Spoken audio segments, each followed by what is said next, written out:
Jumpa lagi di pertemuan ketiga mata kuliah manajemen EKMA 4116.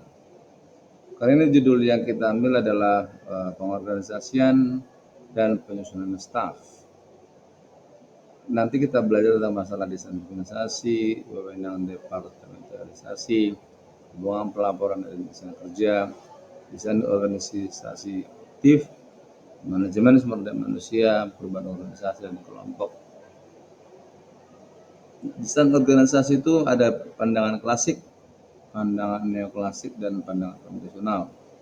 Pandangan klasik itu adalah birokrasi tentang pembagian kerja dan aturan yang jelas, hierarki posisi atas bawah, bagaimana menjaga jarak antara atasan dan bawahan. Sedangkan neoklasik itu bagaimana seorang manajer mendorong partisipasi semua orang dalam tim untuk mengambil keputusan, menjalankan keputusan dan kondisi kerja normal. Sedangkan desain organisasi yang kondisional itu sangat tergantung kepada lingkungan, kompleksitas proses, produk, dan teknologi. Berdasarkan fungsinya, seperti yang di sini ada tentang fungsi QA tadi ya, tentang supply chain, production manager, finance, dan HR. Sedangkan berdasarkan produk, ada yang bagian produksi yang ada di perusahaan tersebut. Di sini kita lihat ada produksi biskuit, produk minuman, dan produk roti.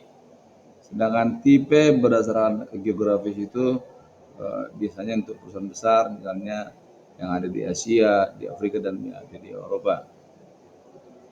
Struktur organisasi itu seperti Anda lihat cukup kompleks.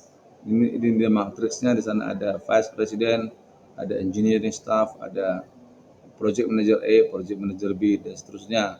Artinya di sini dia sudah sangat kompleks sekali. Biasanya pada perusahaan yang sangat besar. Wewenang itu adalah sesuatu kekuasaan yang berorganisasi kepada individu. Wewenang itu ada 4 bagian, itu ada klasik, penerimaan wewenang dan wewenang staff. Dari pandangan klasik itu ada wewenang dari atas turun bertahap, sedangkan penerimaan itu penerima perintah yang dipatuhi sesuai dengan tujuan organisasi.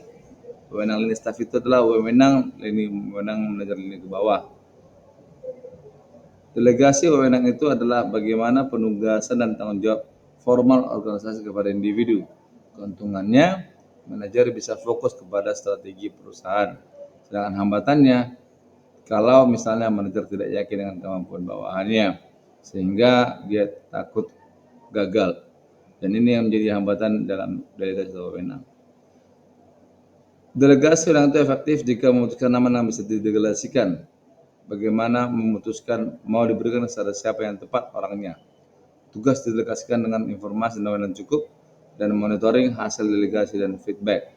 Terkadang hal ini agak rumit jika sebuah perusahaan tersebut masih memiliki seorang manajer yang masih baru dalam perusahaan tersebut dan belum mengenal karakter karyawannya.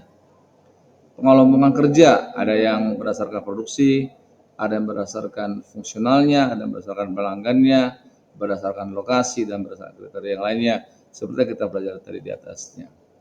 Desain organisasi adaptif kontemporer ada tentang struktur tim, ada yang bagaimana outsourcing, struktur modular, virtual organisasi, dan organisasi matriks.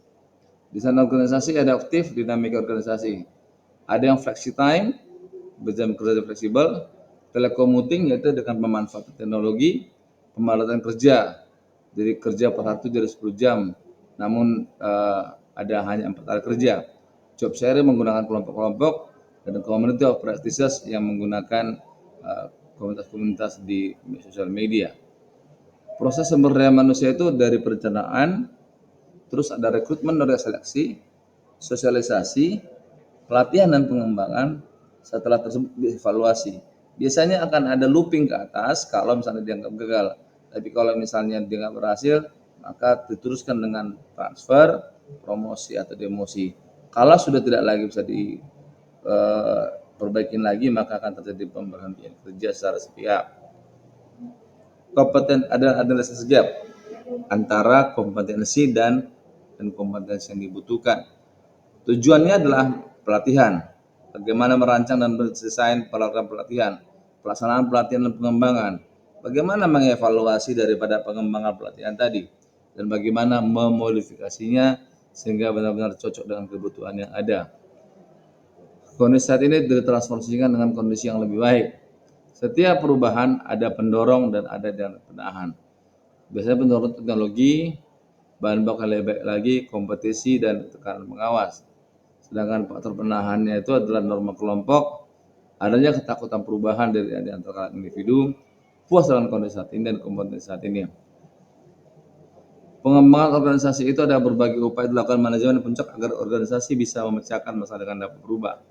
Melalui kolaboratif efektif dan budaya organisasi, melalui formal dengan fasilitator berbagai disiplin ilmu, fokus pada tindakan dan tingkatan-tingkatan individu, kelompok, hubungan antar kelompok dan organisasi.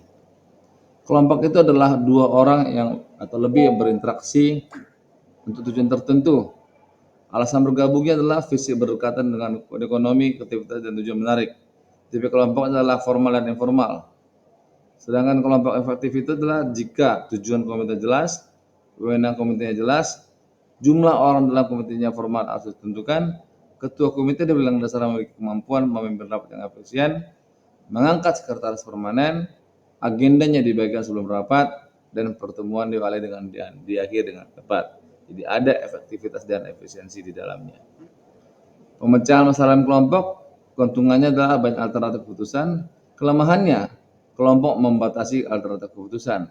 Solusinya, bagaimana seorang manajer benar-benar efektif dan efisien dalam membuat sebuah diskusi sehingga ada kreativitas dan keputusan ide dalamnya. Terima kasih buat waktunya Anda bisa mendengarkan dan saya berharap Anda langsung mengerjakan diskusi dan tugas-tugas lain yang sudah diberikan baik pada inisiasi 1, 2 atau inisiasi yang baru ini. Terima kasih, sampai jumpa pada pertemuan berikutnya.